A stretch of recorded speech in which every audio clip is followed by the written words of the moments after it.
രാമ ഹരേ ഹരേ ഹരേ കൃഷ്ണ കൃഷ്ണ കൃഷ്ണ ഹരേ ഹരേ ഹരേ രാമ രാമ രാമ ഹരേ ഹരേ ഹരേ കൃഷ്ണ കൃഷ്ണ കൃഷ്ണ ഹരേ ഹരേ ഹരേ രാമ രാമ രാമ ഹരേ.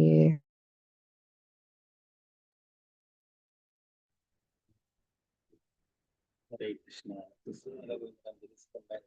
ശ്രീമദ് ഭാരത ക്ലാസ്സിലേക്ക് സ്വാഗതം.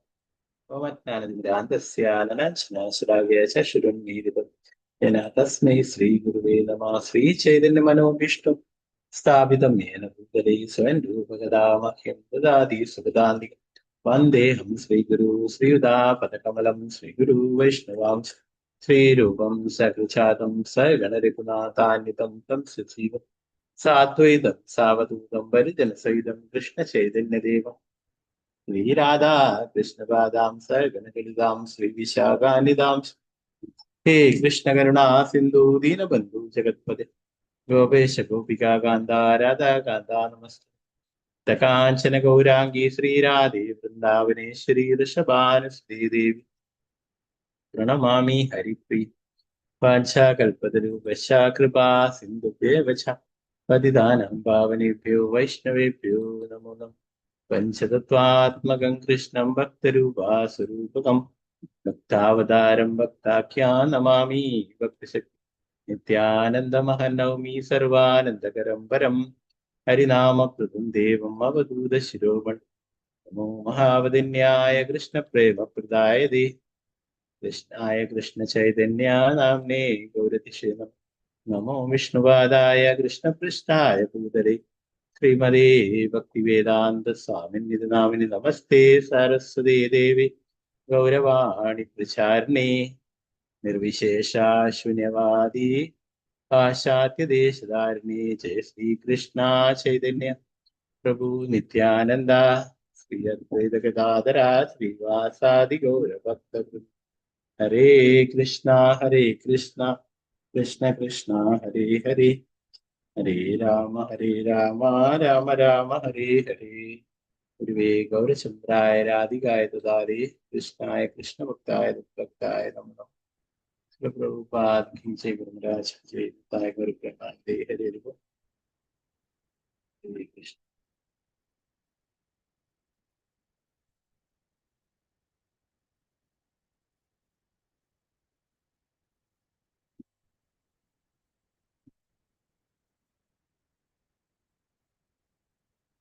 ഹരേ കൃഷ്ണ. പിന്നെ ചില ഭക്തി സിദ്ധാന്ത സരസ്വതി ഠാക്കൂർ പ്രഭുപാദ് മഹാരാജിന്റെ തിരോഭാവതിഥിയാണ്.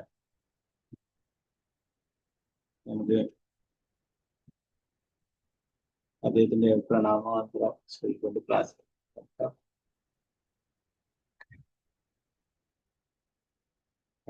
ഫോണിൽ നിങ്ങൾ അത് കുറച്ച് സൂം ചെയ്താൽ മതി. സ്ക്രീനിൽ കാണാലോ അല്ലെ? അപ്പൊ നിങ്ങൾ ഫോണിൽ കുറച്ച് വലുതാക്കിട്ട് ശ്രദ്ധിക്കോളൂ.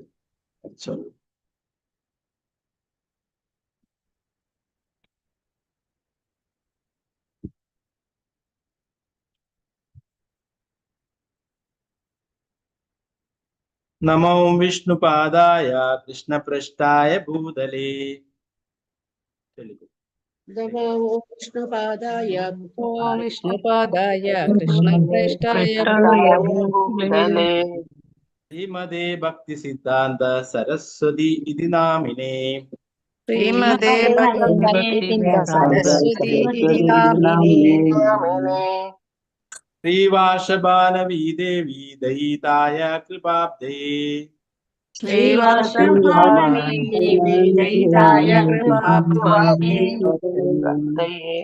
കൃഷ്ണ സംബന്ധ വിജ്ഞാനദായിനേ പ്രഭവേ നമഃ.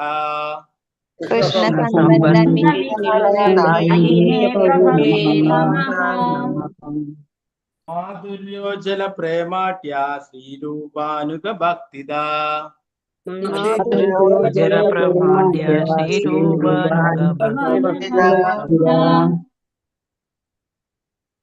ശ്രീ ഗൗര കരുണാശക്തി വിഗ്രഹായ നമസ്തുതേ.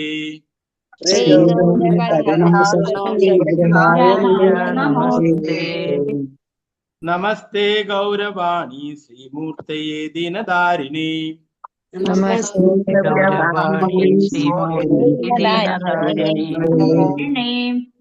രൂപാനുഗ വിരുദ്ധാപ സിദ്ധാന്ത ദാന്തഹാരിണി.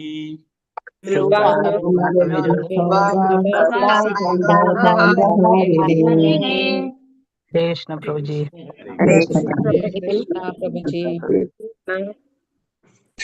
പ്രഭുപാദരുടെ ഗുരുവാണ് ആചാര്യന്റെ തിരുഭാവ തിഥിയാണ്. പ്രാർത്ഥിക്കാം. ചില പ്രഭുപാദരുടെ ഗുരുവായി ഭക്തിസിദ്ധാന്ത സരസ്വതി ഭഗവാന്റെ നിത്യലീലയിലുള്ള മഞ്ചരിയാണ്, നയനമണി മഞ്ചരിയ നിത്യലീലയിലേക്ക് തിരിച്ചു പോയിട്ട് ആ ഒരു ദിനമാണ്. നമുക്ക് എല്ലാവർക്കും പ്രാർത്ഥിക്കാം. ആചാര്യനോടും കൃഷ്ണഭക്തിയിൽ ഉയർന്നു വരാനായിട്ട് ഭഗവാന്റെ നാമം ജപിക്കുവാൻ ഭക്തി സേവനങ്ങളൊക്കെ ചെയ്യാനും സാധിക്കട്ടെ. ഞാൻ അതിന്റെ വിവർത്തനം വേഗത്തിൽ വായിച്ചിട്ട് നമുക്ക് ഭാഗവത ക്ലാസ്സിലേക്ക് പോവാം.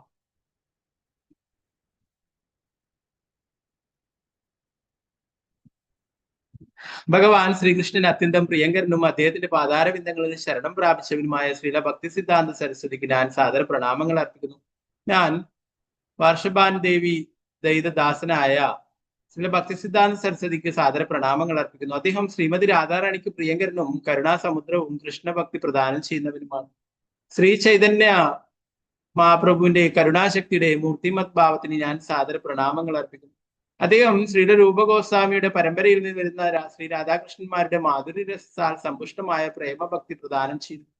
ശ്രീ ചൈതന്യ ആശിഷ്ണങ്ങളുടെ മൂർത്തിമത് ഭാവത്തിന് ഞാൻ സാദര പ്രണാമങ്ങൾ അർപ്പിക്കുന്നു. അങ്ങ് പതിതാത്മാക്കളുടെ രക്ഷകനാണ്. ഭക്തിയെയും സേവനത്തെയും കുറിച്ചുള്ള രൂപഗോസ്വാമിയുടെ പ്രസ്താവനകൾക്ക് വിരുദ്ധമായവയൊന്നും തന്നെ അങ്ങ് സ്വീകരിക്കുകയില്ല. श्री भक्ति सिद्धांत सरस्वती ठाकुर प्रभुपाद महाराज की जय. श्री प्रभुपाद की जय. गुरु महाराज की जय.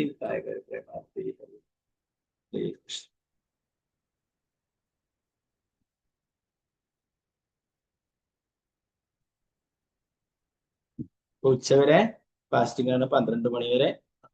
കഴിഞ്ഞാൽ ബ്രേക്ക് ചെയ്യാം. ഭാഗവതം ക്ലാസ്സിലേക്ക് മദേക ബന്ധു മത്സംഗിൻ മദ്ഗുരു മന്മഹാദന നിഷ്ഠാരക മദ്ഭാഗ്യ മദാനന്ദ നമോസ്തുതേ. ഗ്രന്ഥരായ ശ്രീമദ് ഭാഗവതം വിജയ്. ശ്രീമദ് ഭാഗവതം പഞ്ചമസ്കന്ധം 13-ാം അധ്യായം ശ്ലോകം 11.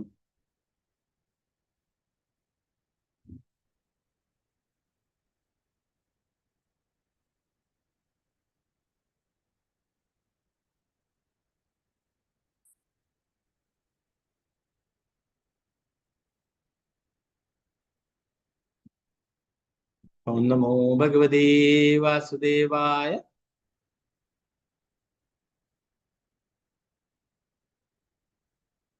ക്വചിച്ഛീതാ തപവാദവർഷാ പ്രതിക്രിയാം കർത്തുമനീശ ആസ്തേ.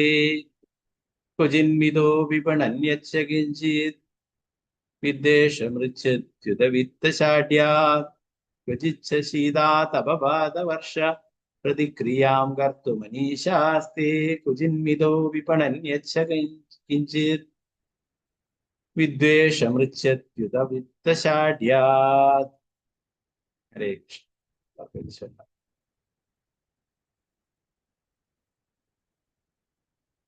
ഓം നമോ ഭഗവതേ വാസുദേവായ.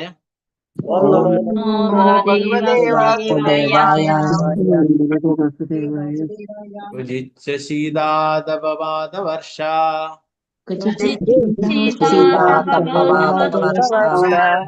പ്രതിക്രിയാം കർത്തുമനീശാസ്തേ.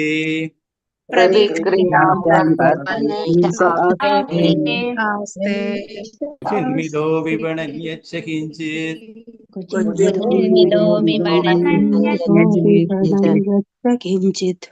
വിദ്വേഷമൃച്ഛത്യുതവിത്തശാഢ്യാത്.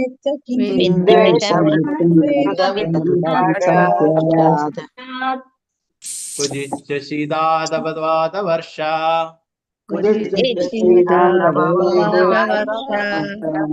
क्रियां कर्तुं मनीष आस्ते चिन्मिदो विपणन्यश्च किञ्चित् विद्वेषमृच्छत्युत वित्तशाढ्यात्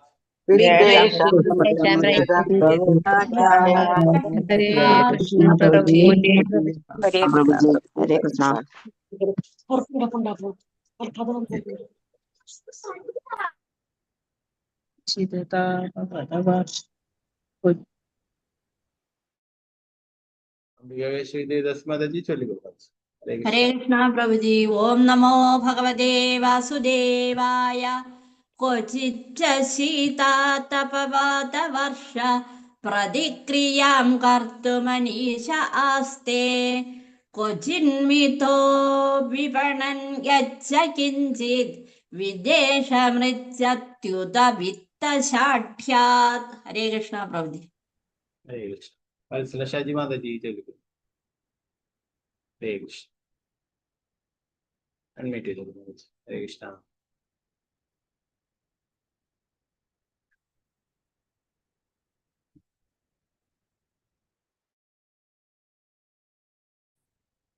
निर्मला माता जी हरे कृष्णा जी।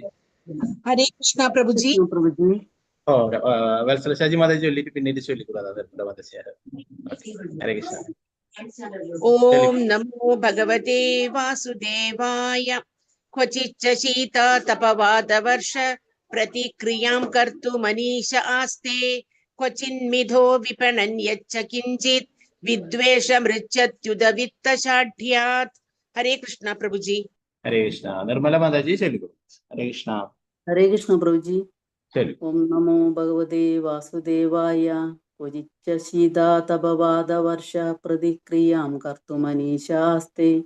क्वचिन्मिदो विपणन् यच्च किञ्चित् विद्वेषमृच्छत्युत वित्तशाढ्यात्। हरे कृष्ण प्रभु जी।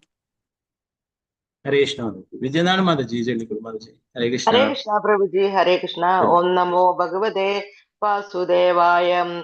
क्वचिच्च शीतातपवात वर्ष प्रतिक्रियां कर्तुमनीश आस्ते। क्वचिन्मितो विपणन् यच्च किञ्चित् विद्वेषमृच्छत्युत वित्तशाढ्यात्। हरे कृष्णा प्रभु जी। हरे कृष्ण। पंकजाक्षी माता जी चलिए माता जी। हरे कृष्ण प्रभु जी प्रणाम। प्रणाम। ओम नमो भगवते वासुदेवाय। क्वचिच्च शीततपवात वर्ष प्रतिक्रिया कर्तुमनीश आस्ते। क्वचिन्मितो विपणन् यच्च किञ्चित् विद्वेषमृच्छत्युत वित्तशाढ्यत्। हरे कृष्ण प्रभु जी प्रणाम। हरे कृष्ण प्रभु जी। वत्सलाय माता जी चलिए माता जी। हरे हरे कृष्णा। कृष्णा प्रभु जी। हरे कृष्णा। ओम नमो भगवते वासुदेवाय। क्वचिच्च शीतातपवात वर्ष प्रतिक्रियां कर्तुमनीश आस्ते। क्वचिन्मिदो विपणन् यच्च किञ्चित् विद्वेषमृच्छत्युत वित्तशाढ्यात्। हरे कृष्णा प्रभु जी। हरे कृष्ण। सीतारामन माता जी चलिए माता जी। हरे कृष्णा प्रभु जी। हरे कृष्णा। ओम नमो भगवते वासुदेवाय। क्वचित् शीतातपवात वर्ष प्रतिक्रियां कर्तुमनीश आस्ते। क्वचिन्मितो विपणन् यच्च किञ्चित् विद्वेषमृच्छत्युत वित्तशाढ्यात्। हरे कृष्णा प्रभु जी। हरे कृष्ण। रामेंद्र प्रभु हरे कृष्ण प्रभु। कृष्ण प्रभु जी। ओम नमो भगवते वासुदेवाय। क्वचिच्च शीतातपवात वर्ष प्रतिक्रियां कर्तुमनीश आस्ते। क्वचिन्मिदो विपणन् यच्च किञ्चित् विद्वेषमृच्छत्युत वित्तशाढ्यात्। हरे कृष्ण प्रभु जी। हरे कृष्ण। विद्याचार्य माता जी चलिए। हरे कृष्ण प्रभु जी। ओम नमो भगवते वासुदेवाय। क्वचिच्च शीतातपवर्ष प्रतिक्रियां कर्तुमनीशास्ते। क्वचिन्मितो विपणन् यच्च किञ्चित् विद्वेषमुच्छिस्तुत वित्तशाढ्यात्। हरे कृष्ण प्रभु जी। हरे कृष्ण। शारदा सुभाषना देवी दस। हरे कृष्ण प्रभु जी। हरे कृष्ण।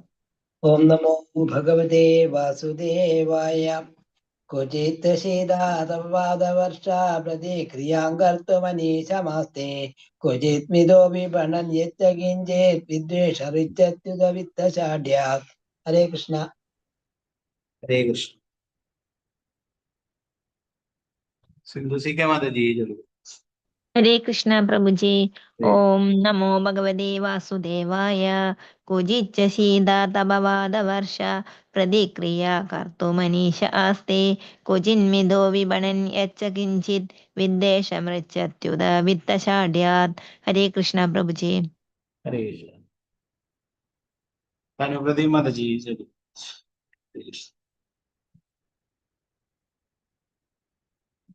हरे कृष्ण माता जी। हरे कृष्णा प्रभु जी। अच्छा। ओम नमो भगवते वासुदेवाय। क्वचिच्च शीतातपवादवर्ष प्रतिक्रियां कर्तुमनीशास्ते क्वचिन्मितो विपणन् यच्च किञ्चित् विद्वेषमृच्छत्युत वित्तशाढ्यात्। हरे कृष्णा प्रभु जी। हरे कृष्ण। शारदा जी नंबर माता जी जरूर। हरे कृष्णा प्रभु जी। हरे कृष्ण माता जी। ओम नमो भगवते वासुदेवाय। क्वचिच्च शीतातपवादवर्ष प्रतिक्रियां कर्तुमनीशास्ते क्वचिन्मितो विपणन् यच्च किञ्चित् विद्वेषमृच्छत्युत वित्तशाढ्यात्। हरे कृष्णा प्रभु जी। हरे कृष्ण। शोभा विजय माता जी जरूर। हरे कृष्ण। हरे कृष्ण प्रभु जी। हरे कृष्ण। ओम नमो भगवते वासुदेवाय। कुदिचिद्यास्ति तदा भवादवश प्रतिक्रियां कर्तुमनीशास्ते क्वचिन्मिदो विमणन् यच्च किञ्चित् विद्वेषमृच्छत्युत विद्यशाट्यात्। हरे कृष्ण प्रभु जी। हरे कृष्ण। हरिदा माता जी जरूर। हरे कृष्ण प्रभु जी। हरे ओम कृष्ण। नमो भगवते वासुदेवाय।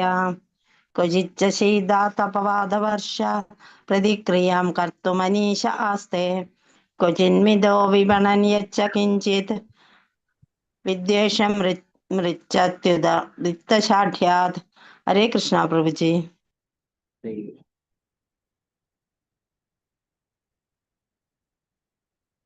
माता जी। हरे कृष्णा प्रभु जी। हरे कृष्ण। ओम नमो भगवते वासुदेवाय। क्वचिच्च शीतातपवादवर्ष प्रतिक्रियां कर्तुमनीश अस्ते क्वचिन्मिदो विपणन् यच्च किञ्चित् विद्वेष पृच्छत्युत वित्तशाढ्यात्। हरे कृष्णा प्रभु जी। हरे कृष्ण। विशानायर माता जी जरूर। हरे कृष्ण। हरे कृष्णा प्रभु जी। हरे कृष्णा। चलिए हरे कृष्ण। ओम नमो भगवते वासुदेवाय। क्वचिच्च शीतातपवादवर्ष प्रतिक्रियां कर्तुमनीश आस्ते क्वचिन्मिदो विपणन् यच्च किञ्चित् विद्वेषमृच्छत्युत वित्तशाढ्यात्। हरे कृष्णा प्रभु जी। हरे कृष्णा। हरे कृष्ण। भारतीय माता जी जरूर। हरे कृष्ण प्रभु जी। हरे ओम नमो भगवते वासुदेवाय। क्वचिच्च शीतातपवादवर्ष प्रतिक्रियां कर्तुमनीश आस्ते क्वचिन्मिदो विपणन् यच्च किञ्चित् विद्वेषमृच्छत्युत वित्तशाढ्यात्। हरे कृष्ण। हरे कृष्ण माता जी। सावित्री वैश्वी दस माता जी। हरे कृष्ण प्रभु जी। प्रणाम हरे प्रभु जी। कृष्ण। चलिए। ओम नमो भगवते वासुदेवाय।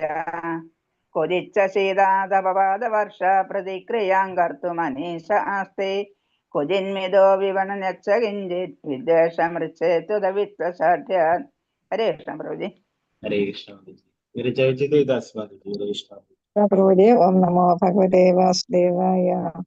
क्वचिच्च शीतातपवादवर्ष प्रतिक्रियां कर्तुमनीशास्ते क्वचिन्मिदो विपणन् यच्च किञ्चित् विद्वेषमृच्छत्युत वित्तशाढ्यात्। हरे कृष्ण प्रभु जी। हरे रामवरण माता जी। चलिए। हरे कृष्णा प्रभु जी। हरे कृष्ण। ओम नमो भगवते वासुदेवाय। क्वचिच्च शीतातपवादवर्ष प्रतिक्रियां कर्तुमनीश आस्ते क्वचिन्विदो विपणन्यच्च किञ्चित् विद्वेषमृच्छत्युत वित्तशाठ्यात्. हरे कृष्ण.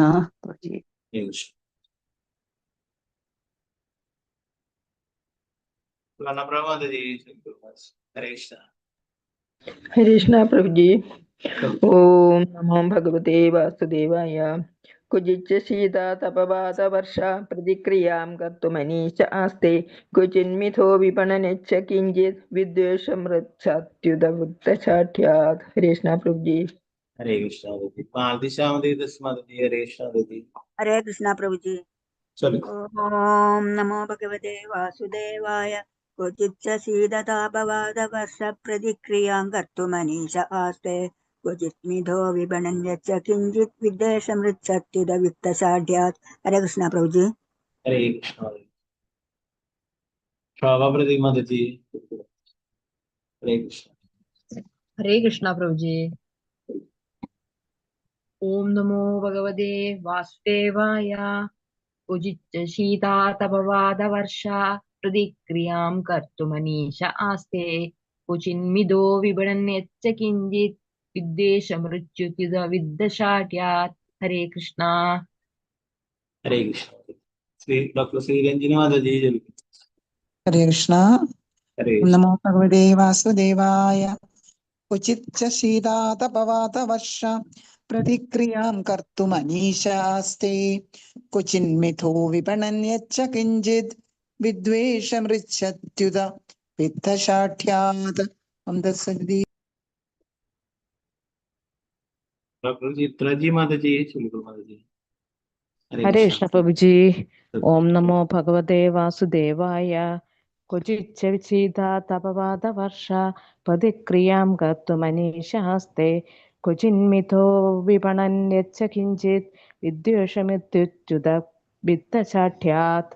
हरे कृष्ण प्रभु जी। हरे माता जी। हरे कृष्णा प्रभु जी। हरे कृष्ण। ओम नमो भगवते वासुदेवाय। क्वचिच्च शीतातपवातवर्ष प्रतिक्रियां कर्तुमनीश आस्ते क्वचिन्मितो विपणन्यच्च किञ्चित् विद्वेषमृच्छत्युदवित्तशाठ्यात्. हरे कृष्णा। हरे गीता माता जी। हरे कृष्ण प्रभु जी। हरे कृष्ण। ओम नमो भगवते वासुदेवाय। क्वचिच्च शीतातपवातवर्ष प्रतिक्रियां कर्तुमनीश आस्ते क्वचिन्मिदो विपणनेच्च किञ्चित् विद्वेषमृच्छत्युदवित्तशाठ्यात्. हरे कृष्ण प्रभु जी। हरे कृष्ण। गीता माता जी। हरे कृष्ण। हरे कृष्ण प्रभु जी। चलो। हरे कृष्ण। ओम नमो भगवते वासुदेवाय। क्वचिच्च शीतातपवातवर्ष प्रतिक्रियां कर्तुमनीश आस्ते क्वचिन्मिथो विपणन्यच्च किञ्चित् विद्वेषमृच्छत्युदवित्तशाठ्यात्. हरे कृष्णा प्रभु जी। माता जी। हरे कृष्णा प्रभु जी। हरे कृष्ण। ओम नमो भगवते वासुदेवाय। क्वचिच्च शीतातपवातवर्ष प्रतिक्रियां कर्तुमनीश आस्ते क्वचिन्मितो विपणन्यच्च किञ्चित् विद्वेषमृच्छत्युदवित्तशाठ्यात्. हरे कृष्ण प्रभु जी। हरे कृष्ण।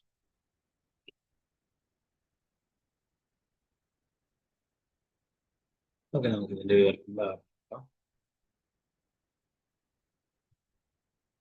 ഇതിനും ഭാവാർത്ഥം ചില സമയങ്ങളിൽ ജീവസത്ത് പ്രകൃതിയുടെ ശോഭങ്ങളായ അതിശൈത്യം, അത്യുഷ്ണം, കൊടുങ്കാറ്റ്, അമിതവർഷം മുതലായവയെ ചെറുക്കുവാനുള്ള ബദ്ധപ്പാടുകളിൽ അകപ്പെടുന്നു. അതിന് കഴിയാതെ വരുമ്പോൾ അവൻ വളരെ അസന്തുഷ്ടനാകുന്നു. ചിലപ്പോൾ അവൻ തൊഴിലിടപാടുകളിൽ ഒന്നിനു പുറകെ ഒന്നായി വഞ്ചിക്കപ്പെടും. ഈ രീതിയിൽ വഞ്ചനകളിലൂടെ ജീവസത്തകൾ അവർക്കിടയിൽ ശത്രുത സൃഷ്ടിക്കുന്നു. ഭാവാർത്ഥം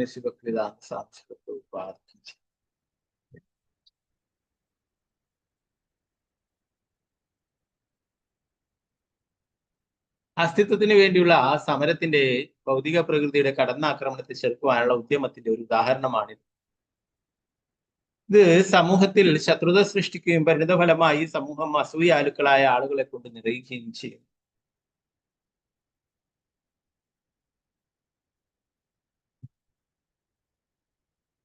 ഒരുവൻ മറ്റൊരുവനിൽ അസൂയാലുവാകുന്നു. ഇതാണ് ഭൗതിക ലോകത്തിന്റെ രീതി. അസൂയാരഹിതമായ ഒരു അന്തരീക്ഷം സൃഷ്ടിക്കുകയാണ് കൃഷ്ണാബോധ പ്രസ്ഥാനത്തിന്റെ ലക്ഷ്യം. തീർച്ചയായും എല്ലാവർക്കും കൃഷ്ണാബോധമുള്ളവരായി തീരാൻ കഴിയില്ല. പക്ഷേ കൃഷ്ണാബോധ പ്രസ്ഥാനത്തിന് ദ്വേഷരഹിതവും മാതൃകായോഗ്യവുമായ ഒരു സമൂഹത്തെ സൃഷ്ടിക്കുക. 12-ാമത്തെ ശ്ലോകം. നമോ ഭഗവതേ വാസുദേവായ. ക്വചിത് ക്വചിത് ക്ഷീണധനസ്തു തസ്മിൻ ശയ്യാസനസ്ഥാന വിഹാരഹീനഃ യാചൻ പരാത പ്രതിലബ്ധകാമഃ പാരഖ്യദൃഷ്ട്യർ ലഭതേ അവമാനം. ക്വചിത് ക്വചിത് ക്ഷീണധനസ്തു തസ്മിൻ ശയ്യാസനസ്ഥാന വിഹാരഹീനഃ യാചൻ പരാത പ്രതിലബ്ധകാമഃ പാരഖ്യദൃഷ്ട്യർ ലഭതേ അവമാനം. ഭൗതിക ആശ്രിതത്തിന്റെ കാനനപാതയിൽ ചിലപ്പോൾ ഒരു വ്യക്തി സമ്പത്തില്ലാത്തവനായിരിക്കാം. അതുമൂലം അവന് നല്ലൊരു ഭവനമോ കിടക്കയോ ഇരിപ്പിടമോ ഗൃഹസ്ഥ ആസ്വാദനത്തിന് ആവശ്യമായതൊന്നും തന്നെ ഉണ്ടായിരിക്കില്ല. അതുമൂലം അവൻ മറ്റുള്ളവരോട് യാചിക്കുകയും യാചന കൊണ്ടും അഭിലാഷങ്ങൾ പൂർത്തീകരിക്കുവാൻ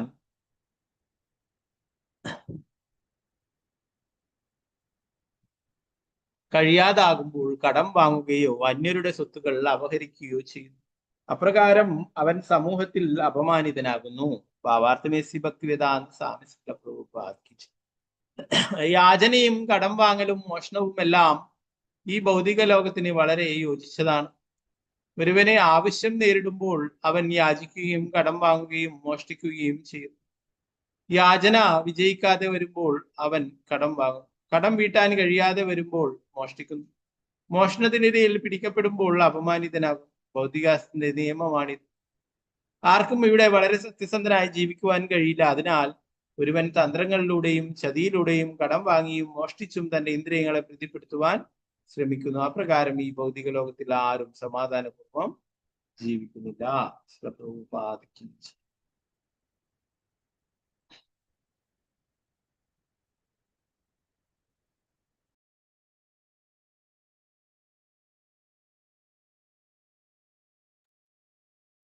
പതിമൂന്നാമത്തെ ശ്ലോകം.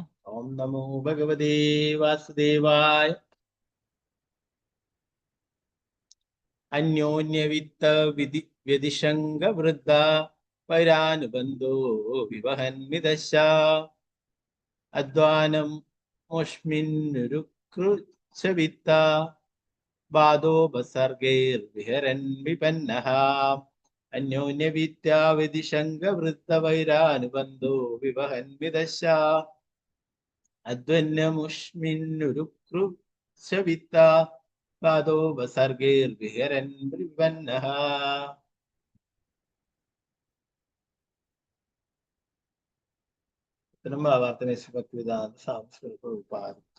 സാമ്പത്തിക ഇടപാടുകൾ മൂലം ബന്ധങ്ങൾ വഷളാവുകയും ശത്രുതയിൽ അവസാനിക്കുകയും ചെയ്യും. ചിലപ്പോൾ ഭർത്താവും ഭാര്യയും ഭൗതിക പുരോഗതിയുടെ പാതയിൽ സഞ്ചരിക്കുന്നതിനാൽ തങ്ങളുടെ ബന്ധം സുരക്ഷിതമാക്കാൻ അവർക്ക് വളരെ കഷ്ടപ്പെടേണ്ടി വരും. ചില സന്ദർഭങ്ങളിൽ പണത്തിന്റെ അഭാവം മൂലമോ രോഗാവസ്ഥ മൂലമോ അവർ അതിയായി വിഷമിക്കുകയും മിക്കവാറും മരിക്കുകയും ചെയ്യുന്നു.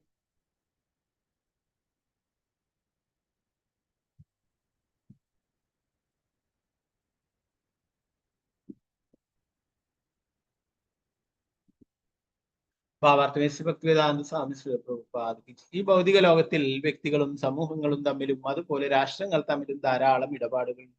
ക്രമേണ ഇവ ഇരു കൂട്ടരും തമ്മിലുള്ള ശത്രുതയിൽ കലാശിക്കുന്നു. അതുപോലെ വൈവാഹിക ബന്ധത്തിൽ ചിലപ്പോൾ ഭൗതിക ജീവിതത്തിന്റെ ആവൽക്കരമായ അവസ്ഥകൾ മൂലം സാമ്പത്തിക ഇടപാടുകൾ ശക്തമാകുന്നു. ഒരുവൻ അപ്പോൾ രോഗബാധിതനോ സാമ്പത്തികമായി അതികഠിനമായ വിഷമത്തിലോ ആയിത്തീരുന്നു. ആധുനിക യുഗത്തിൽ മിക്ക രാജ്യങ്ങളും സാമ്പത്തികമായി വളർന്നിട്ടുണ്ടെങ്കിലും വ്യാപാര വിനിമയങ്ങൾ മൂലം ബന്ധങ്ങൾ വഷളാക്കപ്പെടും. അവസാനം രാഷ്ട്രങ്ങൾ തമ്മിൽ യുദ്ധങ്ങൾ പ്രഖ്യാപിക്കപ്പെടുകയും ഈ വിപ്ലവങ്ങളുടെ ഫലമായി ലോകമെമ്പാടും വിനാശങ്ങൾ വിതയ്ക്കപ്പെടുകയും ജനങ്ങൾ അതികഠിനമായി ക്ലേശിക്കുകയും ചെയ്യും. പ്രഭുപാദ് കീ ജയ്. 14ാമത്തെ ശ്ലോകം നോക്കാം. ഓം നമോ ഭഗവതേ വാസുദേവായ. താംസ്ഥാൻ വിപന്നാൻ സഹി തത്ര തത്ര വിഹായ ജാതം പരിഗൃഹ്യ സാർത്ഥഃ ആവർത്തതേത്യാഭിനകശ്ചിതത്ര വീരാധുനഃപാരമുപൈതി യോഗം. സംസ്ഥാൻ വിപന്നാൻ സഹി തത്ര തത്ര വിഹായ ജാതം പരിഗൃഹ്യ സാർത്ഥഃ ആവർത്തതേത്യാഭിനകശ്ചിതത്ര വീരാധുനഃപാരമുപൈതി യോഗം. ഭക്തിവേദാന്ത എന്റെ പ്രിയപ്പെട്ട രാജാവേ, ഭൗതിക ജീവിതത്തിന്റെ വനപാതയിൽ ഒരു വ്യക്തിക്ക് ആദ്യം അവന്റെ മാതാപിതാക്കളെ നഷ്ടമാകും. അവരുടെ മരണാനന്തരം അവൻ നവജാത സന്താനങ്ങളിൽ ആസക്തനാകുന്നു. ഈ രീതിയിൽ അവൻ ഭൗതിക പുരോഗതിയുടെ പാതയിൽ അലയുകയും ആത്യന്തികമായി വിഷമത്തിലാവുകയും ചെയ്യുന്നു. എന്നിരുന്നാലും അതിൽ നിന്നും പുറത്തു കടക്കുന്നത് എങ്ങനെയെന്ന് മൃത്യുവിന്റെ നിമിഷം വരെ ആർക്കും അറിയില്ല. ഭക്തിവേദാന്ത സ്വാമി. ഈ ഭൗതിക ലോകത്തിൽ കുടുംബജീവിതം ലൈംഗികതയുടെ ഒരു സ്ഥാപനമാണ്. എൻ മൈഥുനാദി ഗൃഹമേതി സുഖം ഹി തുച്ഛം. ഭാഗവതം 7:9-45 പറയും. ലൈംഗിക ബന്ധത്തിലൂടെ മാതാപിതാക്കൾ സന്താനങ്ങൾക്ക് ജന്മം നൽകുന്നു. സന്താനങ്ങളും വിവാഹിതരായി ലൈംഗിക ജീവിതത്തിന് അതേ പാത പിന്തുടരുന്നു.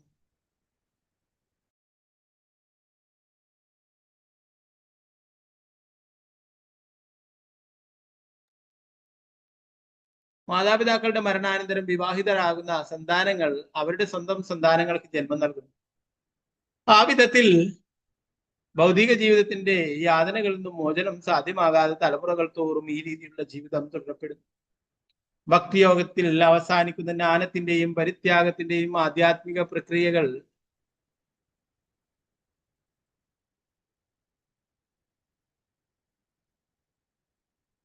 ആരും സ്വീകരിക്കുന്നില്ല. ഭക്തിയോഗത്തിൽ അവസാനിക്കുന്ന ജ്ഞാനത്തിന്റെയും പരിത്യാഗത്തിന്റെയും ആധ്യാത്മിക പ്രക്രിയകൾ ആരും സ്വീകരിക്കുന്നില്ല. വാസ്തവത്തിൽ മനുഷ്യ ജീവിതം ജ്ഞാനവൈരാഗ്യങ്ങൾക്ക് വേണ്ടി ഉദ്ദേശിക്കപ്പെട്ടിട്ടുള്ളതാണ്. ഇവയിലൂടെ ഒരുവന് ഭക്തിയുത സേവനത്തിന്റെ തലം പ്രാപിക്കാം. നിർഭാഗ്യവശാൽ ഈ യുഗത്തിലെ ആളുകൾ മുക്തരായ ജനങ്ങളുടെ സഹവാസം അഥവാ സാധുസംഘം ഒഴിവാക്കുകയും ഒരേ തരത്തിലുള്ള ഗൃഹസ്ഥ ജീവിതം തുടരുകയും ചെയ്യുന്നു. അപ്രകാരം അവർ പണത്തിന്റെയും ലൈംഗികതയുടെയും വിനിമയത്താൽ വിഷമത്തിലാകുന്നു. പ്രഭുപാദ് കീ ജയ്.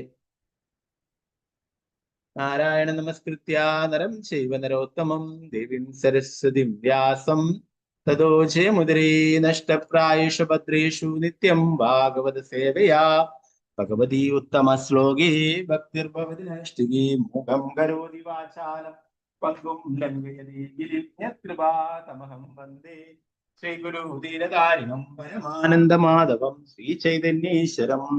നമോ വിഷ്ണുപാദായ കൃഷ്ണപൃഷ്ഠായ ഭൂതലേ ശ്രീമതേ ഭക്തിവേദാന്ത സ്വാമിനിധി നാമിനി. നമസ്തേ സാരസ്വതേ ദേവേ ഗൗരവാണി പ്രചാരിണി നിർവിശേഷ ശൂന്യവാദി പാശ്ചാത്യദേശധാരിണി. ജയ ശ്രീകൃഷ്ണ ചൈതന്യ പ്രഭു നിത്യാനന്ദ ശ്രീ അദ്വൈത ഗദാധര ശ്രീവാസാദി ഗൗരഭക്തവൃന്ദ. ഹരേ കൃഷ്ണ കൃഷ്ണ കൃഷ്ണ ഹരേ ഹരേ, ഹരേ രാമ രാമ രാമ ഹരേ ഹരേ. ഗുരുവേ ഗൗരചന്ദ്രായ രാധികായ ദദാലേ കൃഷ്ണായ കൃഷ്ണഭക്തായ തദ്ഭക്തായ നമോ നമഃ. പ്രഭുപാദ് കീ ജയ്. ഗുരുരാജ് കീ ജയ്. ഗുരുപ്രഭാത്. ഹരേ കൃഷ്ണ.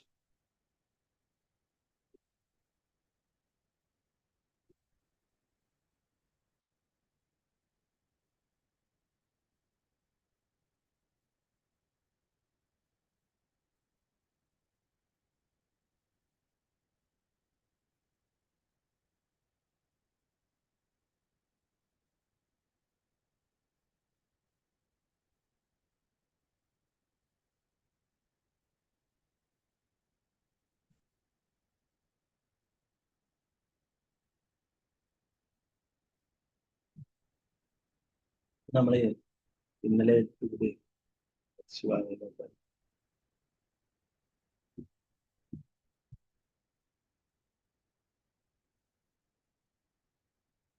അതിലെ 9ാമത്തെ ശ്ലോകത്തിൽ പറഞ്ഞത് ബദ്ധാത്മാവ് ഭൗതിക വനത്തിൽ ചിലപ്പോൾ ഒരു പെരുമ്പാമ്പിനാൽ ഗ്രസിക്കപ്പെടുകയോ അഥവാ കശക്കിഞ്ഞിരിക്കപ്പെടുകയോ ചെയ്തു. അങ്ങനെ ഒരു സമയത്ത് അവനൊരു മരിച്ച മനുഷ്യനെ പോലെ അറിവും ബോധമില്ലാതെ വനത്തിൽ ഉപേക്ഷിക്കും. ചിലപ്പോൾ മറ്റു വിഷസർപ്പങ്ങൾ അവനെ ദംശിക്കും.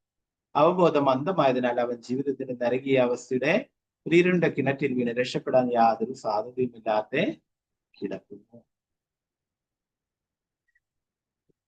നേരത്തെ പറഞ്ഞു അല്ലെ, ഈ ഭൗതിക ലോകം എന്ന് പറയുന്നത് ഒരു വനമായിട്ട് പറയുന്നു. അപ്പോ ആ വനത്തില് പലതരത്തിലുള്ള ആൾക്കാർ നമ്മളെ ആക്രമിക്കുന്നു.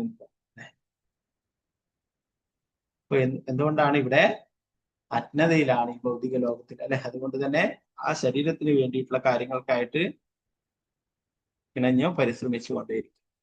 പ്രഭാതൊരു ഭാഗത്ത് പറയുന്നത്, സർപ്പദംശനമേറ്റ അബോധാവസ്ഥയിൽ ശയിക്കുന്ന ഒരുവൻ അവന്റെ ശരീരത്തിന് വെളിയിൽ എന്തൊക്കെയാണ് സംഭവിക്കുന്നതെന്ന് അറിയുന്നില്ല.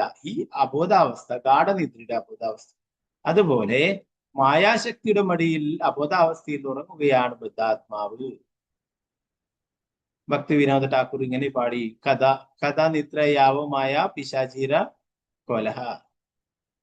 അല്ലയോ ജീവാത്മാവെ, മായിക ശക്തിയുടെ മടിയിൽ ഈ അവസ്ഥയിൽ എത്ര കാലം നീ ഉറങ്ങും?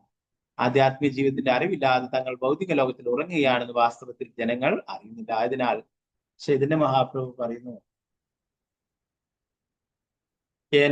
ഔഷധിമായ നാശിപരലാഗി ഹരിനാമ മഹാമന്ത്ര ലാവത്തുമിമാകി. ജീവശക്തിയെ അവന്റെ ശാശ്വത നിദ്രയിൽ ഉണർത്താൻ ഞാൻ ഔഷധം കൊണ്ടുവന്നിട്ടുണ്ട്. ദയവായി ഭഗവാന്റെ ദിവ്യനാമം ഹരേ കൃഷ്ണ മഹാമന്ത്രം സ്വീകരിച്ച് ഉണർന്നാലും.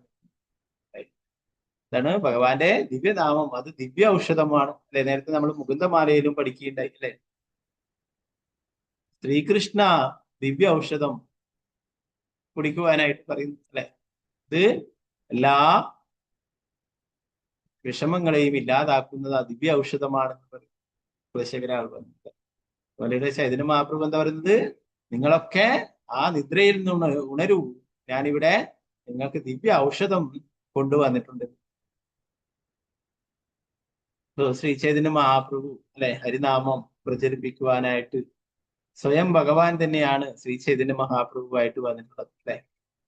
അദ്ദേഹം ഭാരതത്തിലുടനീളം സഞ്ചരിച്ച് എല്ലാവർക്കും കൃഷ്ണപ്രേമം വിതരണം ചെയ്തിട്ട് അതിന്റെ ഓർമ്മക്കായിട്ടാണ് നമ്മുടെ ഗുരു മഹാരാജ് ജയപതാക സ്വാമി ഗുരു മഹാരാജ് എല്ലാ സ്ഥലങ്ങളിലും സൗത്ത് ഇന്ത്യയിൽ, പ്രത്യേകിച്ചും സൗത്ത് ഇന്ത്യയിൽ ധാരാളം സ്ഥലങ്ങൾ എല്ലായിടത്തും ഉണ്ട്. ഭാരതത്തിൽ എല്ലായിടത്തും ശ്രീ ചൈതന്യ മഹാപ്രഭു സഞ്ചരിച്ചിട്ടുള്ള സ്ഥലങ്ങളില് അവിടെയൊക്കെ ശ്രീ ചൈതന്യ മഹാപ്രഭുവിന്റെ പാദചിഹ്നങ്ങൾ, പാദമുദ്രകൾ പതിച്ചിട്ടുള്ള ആ ശില അവിടെ പ്രതിഷ്ഠിക്കുന്ന എല്ലായിടത്തും പാദം, ശ്രീ ചൈതന്യ മഹാപ്രഭുവിന്റെ തൃപ്പാദം എല്ലായിടത്തും സ്ഥാപിക്കുകയുണ്ടായി.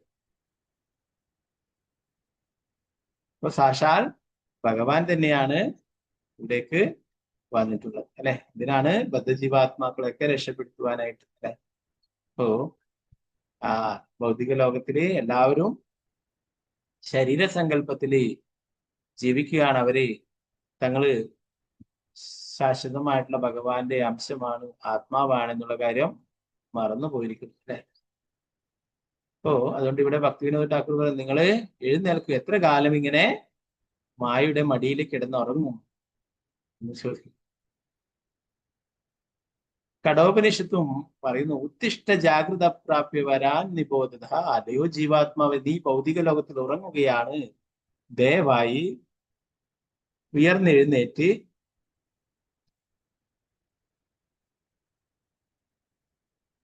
മനുഷ്യരൂപത്തിലുള്ള ഈ ജീവിതത്തിന്റെ പ്രയോജനം നേടും. എല്ലാ ജീവാത്മാക്കളും എന്താ പറയുന്നത്? നിങ്ങളൊക്കെ ഭഗവാനെ മറന്നുകൊണ്ട് നിങ്ങൾ മായയുടെ മടിയിൽ ഇറങ്ങുകയാണ്. നിങ്ങൾ എഴുന്നേൽക്കൂ, നിങ്ങളുടെ ലക്ഷ്യം പൂർത്തിയാക്കൂ. എന്തിനാണോ ഈ മനുഷ്യജന്മം നൽകിയിട്ടുള്ളത്, ആ ലക്ഷ്യം പൂർത്തീകരിക്കൂ. ഈ ജീവിതത്തിന്റെ യഥാർത്ഥ ലക്ഷ്യം പൂർത്തിയാക്കിക്കൊണ്ട് ഈ ജീവിതം ശ്രേഷ്ഠമാക്കുവാൻ, ജീവിതത്തിന്റെ പ്രയോജനം നേടുവാനായിട്ട് പറയും. നമുക്ക് ഉറങ്ങുന്നവരെയൊക്കെ ഉണർത്താൻ കഴിയും അല്ലെ? എന്നാല് പൊതുവെ ആളും പറയും, ഉറക്കം നടിക്കുന്നവരെ നമുക്ക് ഉണർത്താനായില്ല എന്ന് പറയും അല്ലെ? നമ്മൾ ഒരിക്കലും ഇനി നന്നാവാനേ പോകുന്നില്ല എന്ന് പറയുന്നവരെ നമുക്കൊന്നും ചെയ്യാനായിട്ട് സാധിക്കില്ല അല്ലെ? ആർക്കെങ്കിലും താല്പര്യമുണ്ടെങ്കിൽ നമുക്ക് അവരെ സഹായിക്കാം, അല്ലെ? അല്ല, എന്നെ സഹായിക്കാനായിട്ട് വരണ്ട, ഞാൻ ഒരിക്കലും നന്നാവുന്നില്ല എന്ന് പറയുന്ന ആൾക്കാരെ നമുക്കൊന്നും ചെയ്യാൻ സാധിക്കില്ല, അല്ലെ? ഓ, അതെന്താണ്? അത്രയും നിർഭാഗ്യവാന്മാരായിട്ടുള്ള ആൾക്കാരാണ്. ഇപ്പൊ ശ്രീ ചൈതന്യ മഹാപ്രഭുവിന്റെ കാരുണ്യമാണ് ശ്രീല പ്രഭുപാദരിലൂടെയും അദ്ദേഹത്തിന്റെ ശിഷ്യന്മാരിലൂടെയൊക്കെ നമുക്ക് ലഭിക്കും. ശ്രീ ചൈതന്യ മഹാപ്രഭു പറയുന്നു, എനിക്ക് കൃഷ്ണപ്രേമം എല്ലാവർക്കും വിതരണം ചെയ്യാനായിട്ട്, എന്നെ സഹായിക്കുവാനായിട്ട് നിങ്ങളൊക്കെ വരണമെന്ന്. ഓ, നമ്മൾ നേരത്തെ പഠിക്കുകയുണ്ടായി ചൈതന്യ ചരിതാമത്തിൽ, അല്ലെ? ആ കൽപ്പവൃക്ഷത്തിന്റെ ഫലങ്ങൾ, അല്ലെ, ഇതെല്ലാവർക്കും വിതരണം ചെയ്യാനായിട്ട്. ഇതാണത് കൃഷ്ണഭക്തി, കൃഷ്ണപ്രേമം. എല്ലാവരും എന്നെ സഹായിക്കുവാനായിട്ട് പറഞ്ഞു. ഞാൻ എത്രമാത്രം ആൾക്കാർക്ക് ഞാൻ വിതരണം ചെയ്യുന്നുണ്ട്, നിങ്ങളൊക്കെ എന്നെ സഹായിക്കണം എന്ന് പറയുന്നു. അതിനായിട്ടാണ് ഭഗവാൻ എന്താ പറയാ, ഭഗവാന്റെ നിത്യലീലയിലുള്ള മഞ്ചരിമാരെയും മറ്റുള്ളവരെയും ഒക്കെ ഇവിടെ ആചാര്യന്മാരായിട്ട് അയച്ചിട്ടുള്ളത്, അല്ലെ? അതിലൊരു ആചാര്യന്റെ ആവിർഭാവ തിരോഭാവ തിഥിയാണ് ഇന്നലെ നമ്മൾ പറഞ്ഞു. ചില ഭക്തി സിദ്ധാന്ത സരസ്വതി ഠാക്കൂർ പ്രഭുപാദ് മഹാരാജ്, ചില ഭക്തി വിനോദ് ഠാക്കൂർ പ്രാർത്ഥിക്കുകയുണ്ടായി, അദ്ദേഹത്തിന് ഗ്രന്ഥങ്ങൾ രചിക്കുന്നതിലും മറ്റുള്ള കാര്യങ്ങളിലൊക്കെ സഹായിക്കുവാനായിട്ട് ആരെങ്കിലും വേണമെന്ന് ഭഗവാനോട് തന്നെ പ്രാർത്ഥിക്കുകയുണ്ടായി. ജഗന്നാഥ ഭഗവാനോട് പ്രാർത്ഥിക്കുകയുണ്ടായി, ഭഗവാനെ, അങ്ങയുടെ ശക്തിയെ എന്റെ അടുത്തേക്ക് അയക്കണമേ, അങ്ങയുടെ ശക്തി എന്നെ സഹായിക്കുവാനായിട്ട് നൽകണമേ എന്ന് പറയും. അതുപ്രകാരമാണ് ഭഗവാന്റെ നിത്യലീലുള്ള നയനമണി മഞ്ചരിയെ വിമൽ പ്രസാദായിട്ട്, അല്ലെ, കുട്ടിക്കാലത്ത് വിമൽ പ്രസാദ് എന്ന് പറയും, ഭക്തി സിദ്ധാന്ത സരസ്വതി ഠാക്കൂർ പ്രഭുപാദ് മഹാരാജിനെ അയച്ചിട്ടുണ്ടായിരുന്നു. അപ്പോൾ ആചാര്യന്മാരൊക്കെ എന്താണ്? ഭഗവാന്റെ നിത്യലീലയിലുള്ളവരാണ്. അവരിവിടെ ബദ്ധജീവാത്മാവായിരിക്കുന്ന നമ്മളെയൊക്കെ തിരിച്ചു കൊണ്ടുപോകാനായിട്ട് ഭഗവാൻ ഇവിടേക്ക് അയച്ചിട്ടുള്ളതാണ്. ശ്രീല പ്രഭുപാദരായാലും അദ്ദേഹത്തിന്റെ ശിഷ്യന്മാരും ഒക്കെ ഇവിടുന്ന് നമ്മളെപ്പോലുള്ള ബദ്ധജീവാത്മാക്കളല്ല.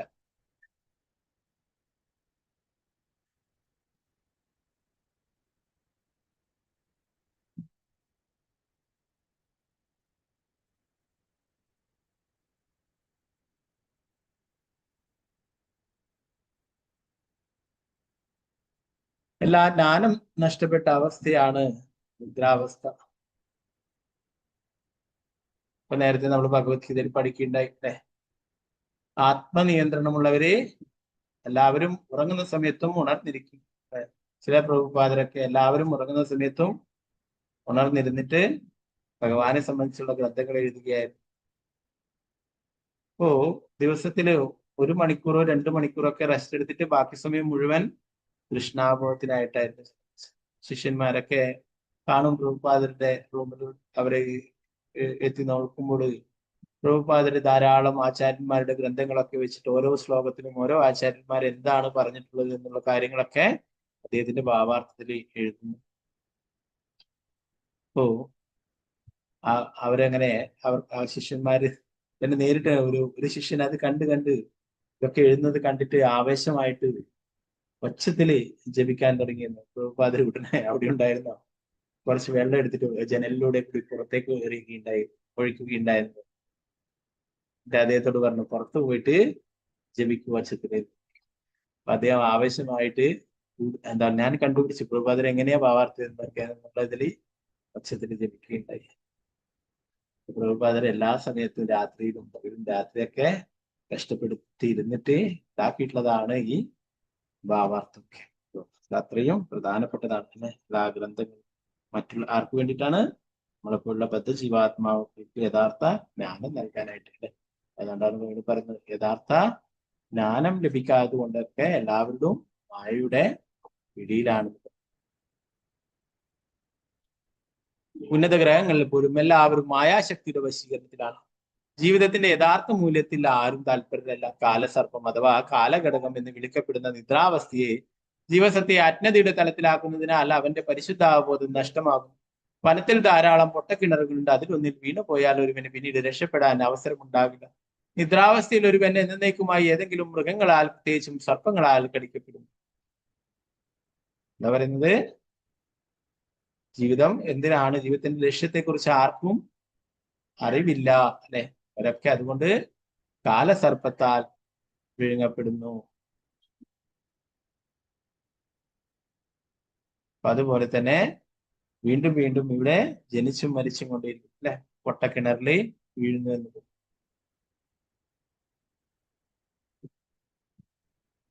നിദ്രാവസ്ഥയിൽ ഒരു എന്നേക്കുമായി ഏതെങ്കിലും മൃഗങ്ങൾ, പ്രത്യേകിച്ച് സർപ്പങ്ങളാൽ കടിക്കപ്പെടുന്നു. ആ പൊട്ടക്കിണറിൽ വീണാൽ പിന്നീട് രക്ഷപ്പെടുവാൻ സാധിക്കില്ല, സർപ്പങ്ങളാലൊക്കെ കടിക്കപ്പെടുകയും ചെയ്യും. ഓ, നമ്മളൊക്കെ ഈ ഭൗതിക ലോകത്തിൽ എവിടെയുള്ളത് അല്ലെ? പൊട്ടക്കിണറിൽ തന്നെ. ഓ, അവിടുന്ന് രക്ഷപ്പെടാനായിട്ടാണ് ഭഗവാൻ ഇവിടെ ആചാര്യന്മാരെ അയച്ചിട്ടുള്ളത്, ആധ്യാത്മിക ഗുരുക്കന്മാരെയൊക്കെ അയച്ചിട്ടുള്ളത്, തിരിച്ച് നമ്മളെ ഭഗവാന്റെ അടുത്തേക്ക് കൊണ്ടുപോകാനായിട്ട്.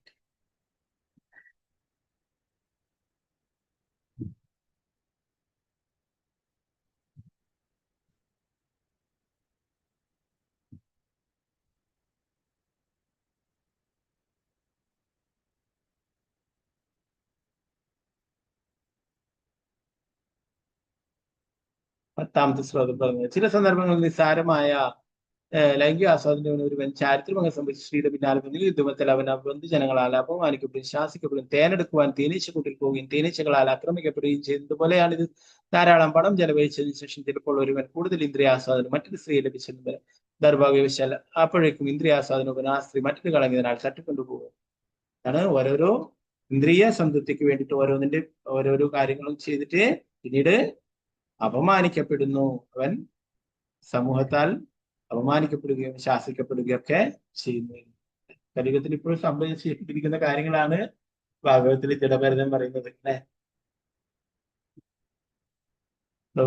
വലിയൊരു വനത്തിൽ തേനീച്ചക്കൂടുകൾക്ക് വളരെ പ്രാധാന്യമുണ്ട്. ആളുകൾ സാധാരണയായി തേൻ ശേഖരത്തിൽ വനത്തിൽ പോകുന്നു. ചിലപ്പോൾ ആ തേനീച്ചകൾ അവരെ ആക്രമിക്കുകയും ശിക്ഷിക്കുകയും ചെയ്തു. മനുഷ്യ സമൂഹത്തിൽ കൃഷ്ണാബോധമില്ലാത്തവർ ഭൗതിക ജീവിതമാകുന്ന വനത്തിൽ ലൈംഗിക ജീവിതത്തിന്റെ തേൻ നുകരാൻ മാത്രം നിലനിൽക്കും. ഇത്തരം ദൂഷിച്ചവർ ഒരു പത്നിയാൽ മാത്രം തൃപ്തരാകില്ല. അവർക്ക് അനേകം സ്ത്രീകളെ വേണം. അനുദിനം അത്തരം സ്ത്രീകളെ നേടാൻ വളരെ പ്രയാസപ്പെട്ട് അവർ പരിശ്രമിക്കുന്നു. ഇത്തരം തേൻ നുകരാനുള്ള ശ്രമത്തിനിടയിൽ ചിലപ്പോൾ അവർ ആ സ്ത്രീകളുടെ ബന്ധുജനങ്ങളാൽ ആക്രമിക്കപ്പെടുകയും കഠിനമായി ശിക്ഷിക്കപ്പെടുകയും ചെയ്യും. മറ്റുള്ളവർക്ക് കൈക്കൂലി കൊടുത്ത്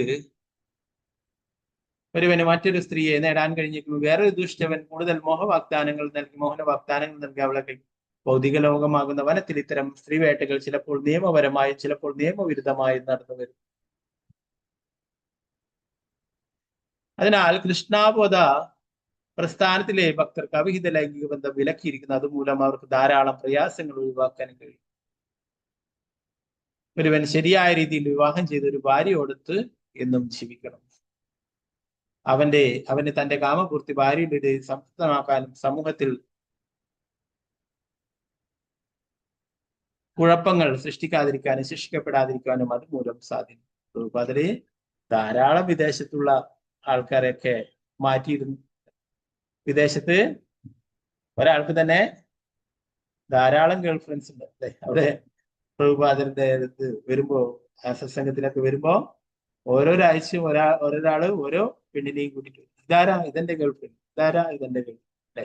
പ്രഭുപാദർ അവസാനം അവരോട് പറയുകയുണ്ടായി, ഒരാൾക്ക് ഒരു സ്ത്രീയെ മാത്രം, അത് നിങ്ങളുടെ ഭാര്യയായിട്ട് നിങ്ങളുടെ കൂടെ എപ്പോഴും ഉണ്ടാവണം. അല്ലാതെ ഓരോ ആഴ്ചയും ഓരോരോ സ്ത്രീകളെയും കൂട്ടിയിട്ട് നടക്കലല്ല നമ്മുടെ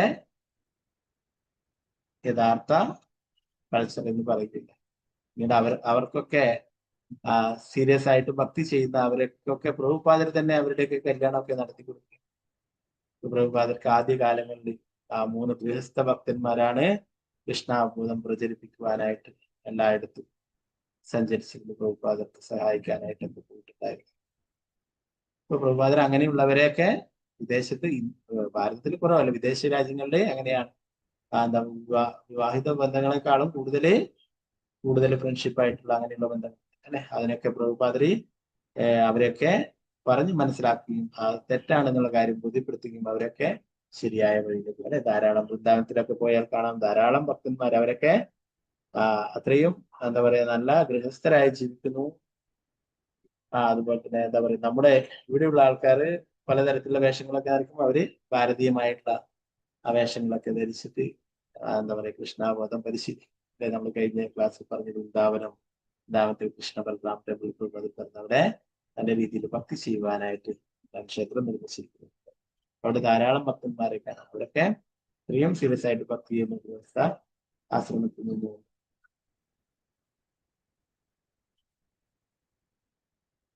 വിഡ്ഢികളായിട്ടുള്ള ആൾക്കാർക്ക് അറിയില്ല. അതുകൊണ്ട് തന്നെ അവർ പലതരത്തിലുള്ള വിധമായിട്ടുള്ള ബന്ധങ്ങളൊക്കെ നടത്തുന്നു. അതിന്റെ ഫലമായിട്ട് അതിനുള്ള ശിക്ഷകളും അവർക്ക് ഏൽക്കേണ്ടതായിട്ട് വരും. ഇതിനെക്കുറിച്ചിട്ടൊക്കെ ഭാഗവതം തന്നെ അവസാന അധ്യായത്തിൽ വിവരിക്കുന്നുണ്ട്. ഓരോരോ നരകങ്ങളെ കുറിച്ച് പറയുന്നു, ഇങ്ങനെയുള്ളവരെ കുറിച്ചിട്ടൊക്കെ പറയും. അവർക്കൊക്കെ അവിഹിതമായിട്ടുള്ള ബന്ധങ്ങൾ, അങ്ങനെയുള്ളവർക്കൊക്കെ ഇരുമ്പിന്റെ അങ്ങനെയുള്ള രൂപം ഉണ്ടാക്കിയിട്ട് തിളക്കുന്ന ആ രൂപത്തെ അതിനെ പോയിട്ട് കെട്ടിപ്പിടിക്കുവാനായിട്ട് പറയുന്നു. അതാണ് ശിക്ഷ എന്ന് പറയുന്നത്. അങ്ങനെയുള്ള സ്ത്രീകൾക്ക് പുരുഷന്മാരുടെ രൂപം ഉണ്ടാക്കി അതിനെ പോയിട്ട് കെട്ടിപ്പിടിക്കുവാനും, അതുപോലെ സ്ത്രീകൾക്ക് പുരുഷന്മാരുടെ അങ്ങനെയുള്ള ശിക്ഷ നൽകുന്നു എന്ന് പറയുന്നു യമരാജ. അങ്ങനെ അത്രയും ചുട്ടുപഴുക്കുന്ന ആ ലോകത്തിനെ പോയിട്ട് പിടിക്കുവാനായിട്ട്. അപ്പൊ അങ്ങനെ ഓരോ കാര്യത്തിനും അനേകം ശിക്ഷകളുണ്ട്. ഇതിനെക്കുറിച്ച് അജ്ഞരായിട്ടുള്ളത് കൊണ്ട് തന്നെ അവർ ധാരാളം പാപങ്ങൾ ചെയ്യുന്നു. ഇതിനൊന്നും യാതൊരു പ്രശ്നമില്ല, അല്ലെ? ചിലപ്പോൾ എന്താ പറയാ, അവരുടെ സ്വാധീനവും അധികാരവും ഒക്കെ കൊണ്ട് അവർക്ക് ഇവിടെ ഈ ഭൗതിക ലോകത്തെ കോടതിയെയും മറ്റുള്ള നിയമങ്ങളെയൊക്കെ മറികടക്കാൻ സാധിക്കും. എന്നാൽ യമരാജന്റെ കോടതിയെ അതിനെ ആർക്കും കൈക്കൂലി കൊടുത്തിട്ടോ മറ്റോ സ്വാധീനിക്കുവാനോ ഒന്നും തന്നെ സാധിക്കില്ല.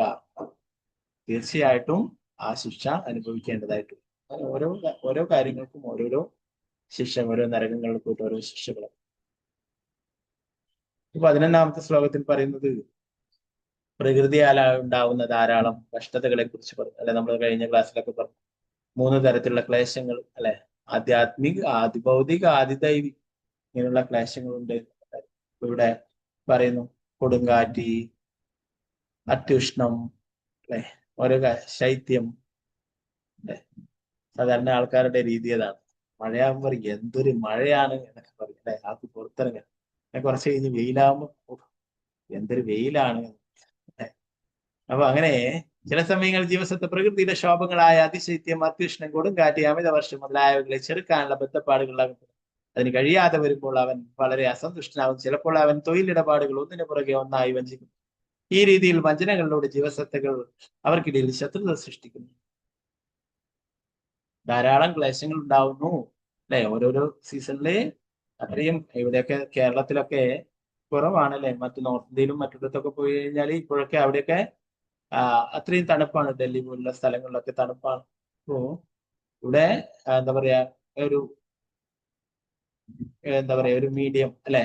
അധികം തണുപ്പും അധികം ചൂടും ഒന്നും ഇല്ലാത്ത ഒരു അവസ്ഥയിലാണ്, അല്ലെ? അപ്പോ അങ്ങനെയുള്ള ഡൽഹി പോലുള്ള സ്ഥലങ്ങളൊക്കെ ഇപ്പോഴും ഭയങ്കര തണുപ്പാണ്. കുറച്ച് കഴിയുമ്പോൾ ഫെബ്രുവരി മാർച്ച് ഒക്കെ കഴിയുമ്പോൾ പിന്നീട് ഭയങ്കര ചൂടായിരിക്കും.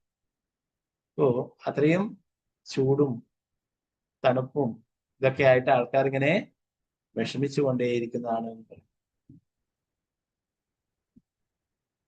അതുപോലെ തന്നെ തൊഴിലിലും പലപ്പോഴും വഞ്ചിക്കപ്പെടുന്നു എന്ന് പറഞ്ഞു. ധാരാളം ബിസിനസ്സുകൾ ഇതൊക്കെ ചെയ്യുന്നു, അതിലെ ഓരോരോ ആൾക്കാരും വഞ്ചിക്കപ്പെടുന്നു, അല്ലെ?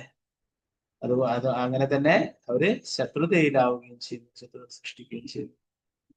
പറഞ്ഞു ആസ്തിത്വത്തിന് വേണ്ടിയുള്ള സമരത്തിന്റെ ഭൗതിക പ്രകൃതിയുടെ കടന്നാക്രമണത്തെ ചെറുക്കാനുള്ള ഉദ്യമത്തിന്റെ ഒരു ഉദാഹരണമാണ് ഇത്. സമൂഹത്തിൽ ശത്രുത സൃഷ്ടിക്കുകയും പരിണത ഫലമായി സമൂഹം അസൂയാലുക്കളായ ആളുകളെ കൊണ്ട് നിറയുകയും ചെയ്യും.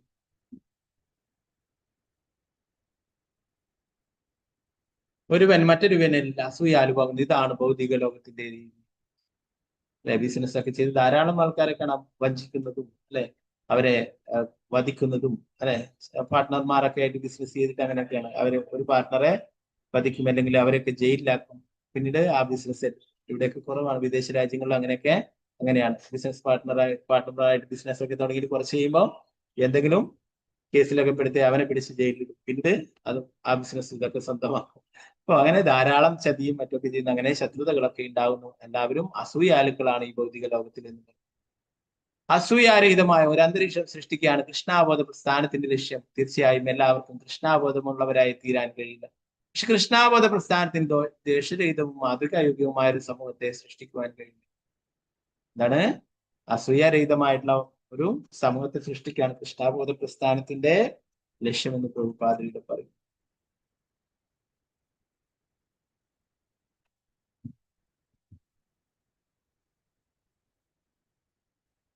ബാക്കി ഭാഗങ്ങൾ അടുത്ത ക്ലാസ്സിൽ നോക്കാം.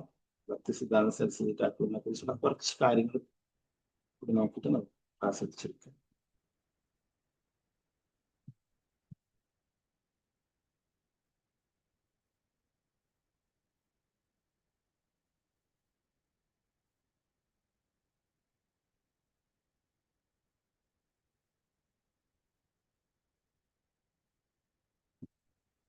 ഗ്രന്ഥരായ ശ്രീമദ് ഭാഗവതം വിജയ് ശ്രീ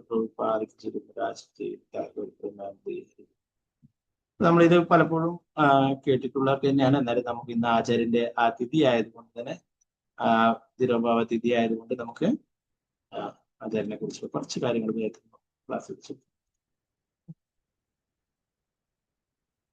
ശിവഭക്തി സിദ്ധാന്ത സരസ്വതി ഠാക്കൂറിനെ സിംഹഗുരു എന്ന പേരിലാണ് അറിയപ്പെട്ടത്. അത്രയും എന്താ പറയാ ശക്തമായിട്ട് മായാവാദത്തെയൊക്കെ എതിർത്തിരുന്നു. യാതൊരു എന്താ പറയാ വിട്ടുവീഴ്ചയുമില്ലാതെ കൃഷ്ണാബോധം പ്രചരിപ്പിക്കുകയുണ്ടായിരുന്നു. എല്ലാവർക്കും അദ്ദേഹത്തെ മറ്റുള്ള മായാവതികൾക്കും മറ്റുള്ളവർക്കൊക്കെ ഭയമായിരുന്നു.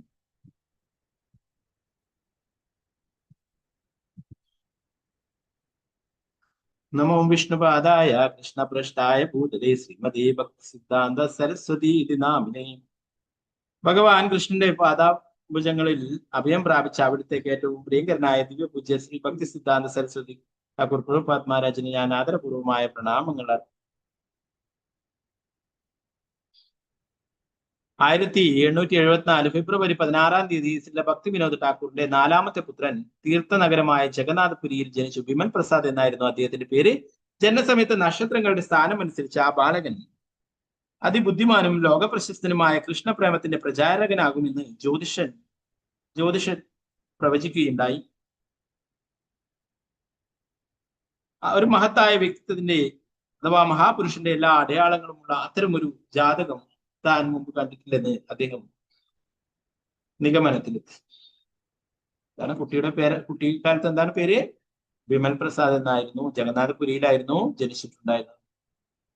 ജ്യോതിഷം പറയുകയുണ്ടായി അദ്ദേഹം ലോകപ്രശസ്തനാകും, കൃഷ്ണപ്രേമത്തിന്റെ പ്രചാരകനാകും എന്ന് പറയും.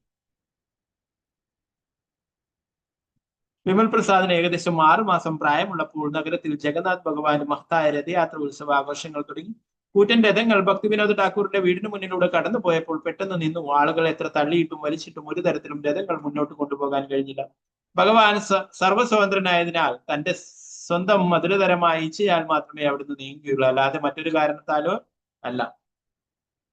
ഭക്തി വിനോദ് ഠാക്കൂറിന്റെ വീടിന് പുറത്ത് നിർത്തണമെന്നത് പരമേശ്വരനായ ജഗന്നാഥന്റെ ആഗ്രഹമാണെന്ന് നമ്മൾ മനസ്സിലാക്കും. വിമൽ പ്രസാദിന്റെ അമ്മ ഭഗവതി ദേവി ഈ അവസരം മുതലെടുത്ത് കുഞ്ഞിനെ ഭഗവാന്റെ മുന്നിൽ സമർപ്പിച്ചു. ചിലരുടെ സഹായത്താൽ അവർ ആ വലിയ രഥത്തിൽ കയറി കുട്ടിയെ ഭഗവാന്റെ തൃപ്പാദങ്ങളിൽ കിടത്തി. ഉടനെ ഭഗവാന്റെ മാലകളിൽ ഒന്ന് ഊർന്ന് കുട്ടിയുടെ കഴുത്തിൽ പതിച്ചു. ജഗന്നാഥ ഭഗവാന്റെ പ്രത്യേക കാരുണ്യത്തിന്റെ അടയാളമാണ് അവിടെ ഉണ്ടായിരുന്നവർ ഇതിനെ സ്വീകരിച്ചത്. പിന്നീട് രഥങ്ങൾ പെട്ടെന്ന് ഒരു ബുദ്ധിമുട്ടും കൂടാതെ മുന്നോട്ട് പോവുകയും ചെയ്തു. എന്താ പറയുന്നത്? ജഗന്നാഥ രഥയാത്ര നടക്കുമ്പോഴേ ആ രഥം ഭക്തി വിനോദ് ഠാക്കൂറിന്റെ വീടിന്റെ മുന്നില് അവിടെ നിന്നു. എത്ര ആൾക്കാർ വലിച്ചിട്ടും ഒന്നും അവിടുന്ന് നീങ്ങിയില്ല എന്നവർ. ഭഗവാൻ സർവസ്വതന്ത്രനാണല്ലേ. അപ്പോ ഭഗവാന്റെ ഇച്ഛയാൽ മാത്രമേ അവിടുന്ന് ഭഗവാൻ ആഗ്രഹിച്ചു. ആ ഭഗവാന്റെ നെറ്റിയിലുള്ള മഞ്ചരിയാണ് ഇവിടെ അവതരിച്ചിരിക്കുന്നത് അല്ലെ. ആ മഞ്ചരിയെ ഒന്ന് കാണാനായിട്ട് ഭഗവാൻ അല്ലെ, ആരാണ് ജഗന്നാഥ ഭഗവാൻ? ആരാണ്? സാക്ഷാൽ ശ്രീകൃഷ്ണ ഭഗവാൻ തന്നെയാണ് ജഗന്നാഥനായിട്ട് അല്ലെ. അപ്പൊ അവിടെ കാണാനായിട്ട് ആഗ്രഹിച്ചു. അതുകൊണ്ട് അവിടെ തന്നെ നിൽക്കുകയുണ്ടായി. പിന്നീട് ആ കുട്ടി അവിടെ വന്നപ്പോൾ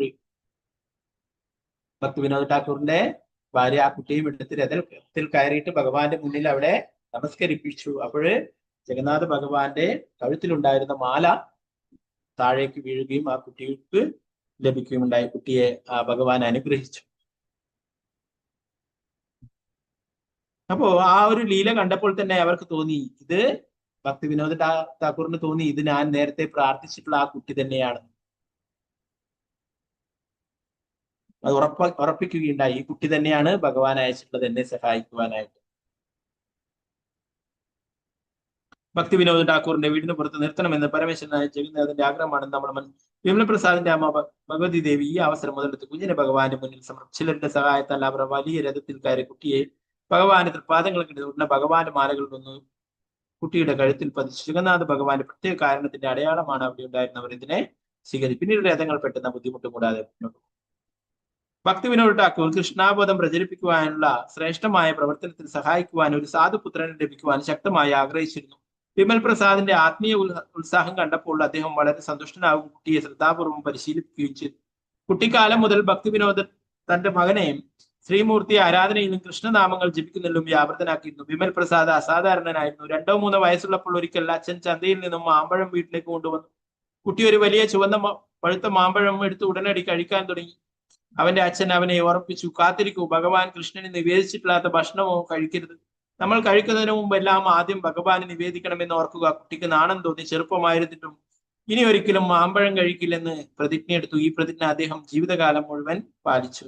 ഒരു 2-3 വയസ്സുള്ളപ്പോഴ് അച്ഛൻ കൊണ്ടുവച്ചിട്ടുള്ള ഒരു മാമ്പഴം എടുത്തിട്ട് കഴിച്ചു അല്ലെ. ആ സമയത്ത് കുട്ടിക്ക് അറിയില്ല ഇത് ഭഗവാൻ ഓഫർ ചെയ്തിട്ട് പ്രസാദമായിട്ട് കഴിക്കണമെന്ന്. അപ്പോ അത് പറഞ്ഞ് മനസ്സിലാക്കി കൊടുത്തതിന് ശേഷം ഇങ്ങനെ ഒരു തെറ്റ് ചെയ്തതുകൊണ്ട് ഞാനിനി ജീവിതത്തിൽ ഒരിക്കലും മാമ്പഴം കഴിക്കുകയില്ല എന്ന് പ്രതിജ്ഞ എടുക്കുകയുണ്ടായിരുന്നു. അത് ജീവിതകാലം മുഴുവൻ പാലിക്കുകയുണ്ടായിരുന്നു. സ്കൂളിൽ വിമൽ പ്രസാദ് ഗണിതത്തിലും ജ്യോതിഷത്തിലും മികവ് പുലർത്തിയിരുന്നു. ആ കുട്ടിക്ക് നല്ല ഓർമ്മശക്തി ഉണ്ടായിരുന്നു. കാര്യങ്ങൾ ഓർമ്മിക്കാൻ ഒരിക്കൽ മാത്രം കേട്ടാൽ മതിയായിരുന്നു. അതുകൊണ്ട് ഗൃഹപാഠം ചെയ്യേണ്ട ആവശ്യമില്ല. മറിച്ച് അവൻ തന്റെ മുഴുവൻ സമയവും ശാസ്ത്രങ്ങൾ പഠിക്കുവാൻ വിനിയോഗിച്ചു. അദ്ദേഹത്തിന്റെ ജോലിയിൽ സംതൃപ്തരായ അധ്യാപകർ അദ്ദേഹത്തിന് സിദ്ധാന്ത സരസ്വതി എന്ന പദവി നൽകി. എന്നാൽ പ്രോത്സാഹനം ഉണ്ടായിരുന്നിട്ടും ആത്മീയശാസ്ത്രം സാധാരണ അറിവിനേക്കാൾ പ്രധാനമാണെന്ന് കണക്കാക്കി തന്റെ ഒഴിവു സമയങ്ങളിൽ അദ്ദേഹം ആഗസ്റ്റ് അസംബ്ലി സ്ഥാപിച്ചു. ആത്മീയ വിഷയങ്ങൾ ചർച്ച ചെയ്ത് ആസ്വദിക്കുവാൻ സുഹൃത്തുക്കളുമായി ഒത്തുകൂടുമായിരുന്നു. 1892 18-ാം വയസ്സിൽ കൽക്കട്ടയിലെ സംസ്കൃത കോളേജിൽ ചേർന്നു. അവിടെ അദ്ദേഹം വളരെ കഴിവുള്ള ഒരു വിദ്യാർത്ഥിയാണെന്ന് തെളിയിച്ചു. എന്നാൽ തന്റെ ജീവിതം ഭഗവാന്റെ സേവനത്തിനായി സമർപ്പിക്കുവാൻ ആഗ്രഹിച്ചു. 3 വർഷത്തിന് ശേഷം അദ്ദേഹം പഠനം മതിയാക്കി. തനിക്കൊരു നല്ല കോളേജ് വിദ്യാഭ്യാസം ഉണ്ടെങ്കിൽ തനിക്കൊട്ടും താല്പര്യമില്ലാത്ത വിവാഹം കഴിക്കാനും ഒരു കുടുംബം തുടങ്ങാനും മാതാപിതാക്കൾ അവനെ പ്രോത്സാഹിപ്പിക്കുമെന്ന് അവൻ അറിയാമായിരുന്നു. 1898 അദ്ദേഹത്തിന്റെ പിതാവ് ഭക്തി വിനോദ് ഠാക്കൂർ അദ്ദേഹത്തെ ഗൗരി കിശോർദാസ് ബാബാജിയിൽ നിന്നും ദീക്ഷ സ്വീകരിക്കുവാൻ അയച്ചു. അദ്ദേഹത്തിന്റെ ആത്മീയ ഗുരുവും പിതാവും അദ്ദേഹത്തിന്റെ ജീവിതത്തിലുടനീളം പ്രചോദനത്തിന്റെ പ്രധാന സ്രോതസ്സുകളായി തുടർന്നു. എന്താണ് നല്ല വിദ്യാഭ്യാസം ഉണ്ടെങ്കിൽ ഏതെങ്കിലും ഒരു സ്ത്രീയെ വിവാഹം കഴിക്കാനും കുടുംബ ബന്ധം തുടങ്ങാനും ഒക്കെ പ്രേരിപ്പിക്കും. അതുകൊണ്ട് ആ പഠിത്തം നിർത്തുകയുണ്ടായി പകുതിയിൽ വെച്ച്. തന്റെ പിതാവ് ഭക്തി വിനോദ് ഠാക്കൂറിന്റെയും ശ്രീ ചൈതന്യ മഹാപ്രഭുവിന്റെയും പരമ്പരയിലെ മറ്റെല്ലാ ആചാര്യന്മാരുടേതും പോലെ ഭക്തി സിദ്ധാന്ത സരസ്വതിക്കും ജീവിതത്തിൽ ഒരേ ഒരു ദൗത്യമേ ഉണ്ടായിരുന്നുള്ളൂ, ലോകമെമ്പാടും ഭഗവത് പ്രേമം പ്രചരിപ്പിക്കുക. അതിനായി 1905 അദ്ദേഹം 31-ാം വയസ്സിൽ ഭക്തി സിദ്ധാന്ത സരസ്വതി ഠാക്കൂർ ഒരു മഹത്തായ പ്രതിജ്ഞ എടുത്തു. ഹരിദാസ് ഠാക്കൂറിനെ പോലെ ഓരോ ദിവസവും 3 ലക്ഷം തവണ ഭഗവത് നാമങ്ങൾ ജപിക്കുമെന്ന് അദ്ദേഹം പ്രതിജ്ഞ ചെയ്തു. 9 വർഷക്കാലം അദ്ദേഹം ഈ പ്രതിജ്ഞ തുടർന്നു. ആകെ 10 ദശലക്ഷം നാമങ്ങൾ ചൊല്ലി. അപ്പോ അദ്ദേഹം 10 വർഷത്തോളം കൃഷ്ണാപദം പ്രചരിപ്പിക്കുവാനായിട്ട് നാമം ജപിക്കുകയുണ്ടായെന്ന് പറഞ്ഞു. അദ്ദേഹത്തിന്റെ ഫോട്ടോ നിങ്ങൾ പലപ്പോഴും കണ്ടിട്ടുണ്ടാവും, താടിയൊക്കെ വെച്ച്. അതുകൊണ്ടാണ് അത് ഒരു കാര്യങ്ങൾ ശരീരത്തിന് വേണ്ടുന്ന ഒരു കാര്യങ്ങളും ചെയ്യാതെ പൂർണ്ണമായിട്ടും 3 ലക്ഷം തവണ നാമം ഹരിദാസ് ഠാക്കൂർ ജപിച്ച പോലെ 3 ലക്ഷം തവണ നാമങ്ങള് 10 വർഷം ജപിക്കുകയുണ്ടായെന്ന് പറഞ്ഞു.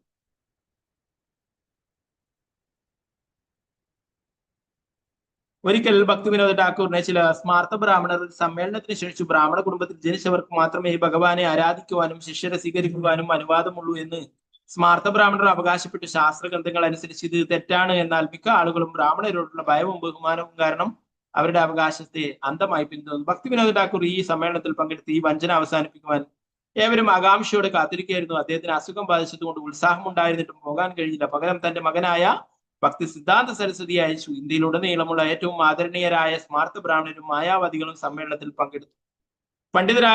പണ്ഡിതനായ ഭക്തി സിദ്ധാന്തർ സംസാരിക്കാൻ തുടങ്ങിയപ്പോൾ അവരുടെ ഉപദേശങ്ങൾ നിരാകരിക്കാൻ അദ്ദേഹം പല ഗ്രന്ഥങ്ങളും ഉദ്ധരിച്ചു. പണ്ഡിതന്മാർ അസ്വസ്ഥരായി അദ്ദേഹം പരാജയപ്പെടുത്തുവാൻ ശ്രമിച്ചു.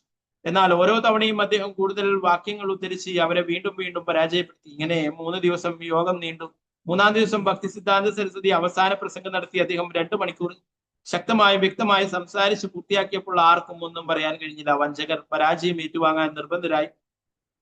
വൈഷ്ണവ ശാസ്ത്രങ്ങൾ വിജയിച്ചു. ശ്രീല ഭക്തി സിദ്ധാന്ത സരസ്വതി ശക്തനായ ആചാര്യനായി പലരും അഭിനന്ദിച്ചു. അദ്ദേഹത്തിന്റെ അനുഗ്രഹം വാങ്ങാൻ ജനക്കൂട്ടം മുന്നോട്ട് കുതിച്ചു.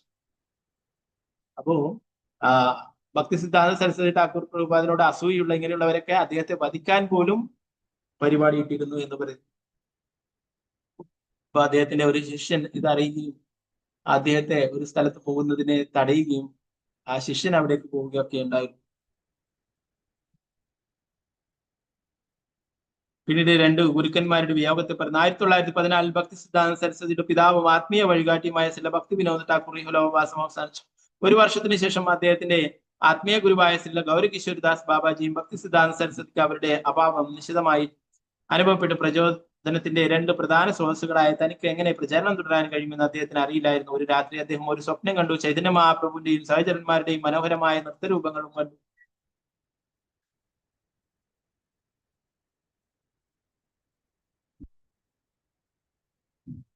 അവരോടൊപ്പം ഗൗരി കിശോർദാസ് ബാബാജിയും ഭക്തി വിനോദ് ഠാക്കൂറും ഉൾപ്പെടെയുള്ള ആചാര്യന്മാരും ഉണ്ടായിരുന്നു. ഭഗവാന്റെ ദിവ്യനാമങ്ങളെയും ഭഗവാന്റെ ലീലകളെയും മഹത്വപ്പെടുത്തുവാനും ശുദ്ധമായ ഭക്തിയെക്കുറിച്ച് പ്രസംഗിക്കാനും അവർ അദ്ദേഹത്തോട് നിർദ്ദേശിച്ചു. ഞങ്ങൾ എപ്പോഴും നിങ്ങളോടൊപ്പം ഉണ്ടാവും അവർ വാഗ്ദാനം ചെയ്തു. അപ്പൊ ഗുരുവും പിതാവും ഒക്കെ പോയപ്പോഴേ വിഷമിച്ചിരുന്നു. എന്നാല് അവർ സ്വപ്നത്തിൽ വന്നിട്ട് പറഞ്ഞു ഞങ്ങളൊക്കെ നിങ്ങളുടെ കൂടെയുണ്ട് എന്ന് പറയുകയുണ്ടായിരുന്നു. സിംഹഗുരു എന്നാണ് അറിയപ്പെട്ടത്. 1918 ഭക്തി സിദ്ധാന്തം സരസ്വതി ഠാക്കൂർ പ്രഭുപാദിന്റെ ജീവിതത്തിന്റെ സന്യാസാശ്രമം സ്വീകരിച്ചു. അസാധാരണ വിപ്ലവകാരിയുമായ സന്യാസിയാണെന്ന് അദ്ദേഹം പലതരത്തിൽ തെളിയിച്ചു.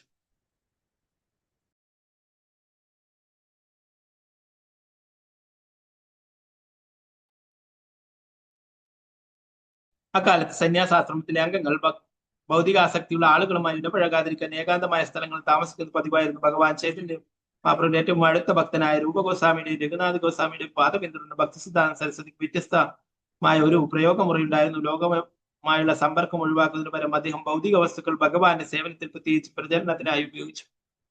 പ്രാഥമികമായി വ്യക്തിപരമായ നേട്ടങ്ങളിൽ ശ്രദ്ധയെലുത്തുന്ന സാഹിത്യർക്കും സ്മാർത്ഥ ബ്രാഹ്മണർക്കും മറ്റുവർ പഞ്ചകർക്കുമെതിരെ അദ്ദേഹം തന്റെ ഏകാഗ്രമായ ബുദ്ധി ഉപയോഗിച്ച് പ്രസംഗിച്ചു. തന്റെ പിതാവ് പുനർജീവിപ്പിച്ചതുപോലെ ഭഗവാൻ ചൈതന്യ മഹാപ്രഭുവിന്റെ പവിത്രമായ ശിക്ഷണങ്ങൾ അദ്ദേഹം സ്ഥാപിച്ചു.